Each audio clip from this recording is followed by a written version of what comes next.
بسم اللہ الرحمن الرحیم۔ السلام علیکم۔ حضرت قتادہ رضی اللہ تعالیٰ عنہ نے انس بن مالک رضی اللہ تعالیٰ عنہ سے اور انہوں نے مالک بن حفصہ سے روایت کیا ہے کہ نبی کریم صلی اللہ علیہ وآلہ وسلم نے معراج کی رات کا ذکر کرتے ہوئے فرمایا کہ میں حتیم میں لیٹا ہوا تھا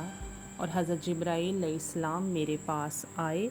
اور انہوں نے میرے سینے سے لے کر ناف تک کا حصہ چیرا اور میرا دل نکال لیا۔ میرا دل زمزم کے پانی سے دھویا، پھر ایمان سے بھری ہوئی تشتری میرے پاس لائی گئی، اور ایک جگہ روایت ہے کہ حکمت و ایمان سے بھرا ہوا تھال لایا گیا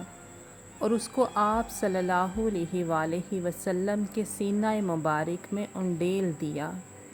پھر سینہ مبارک بند کر دیا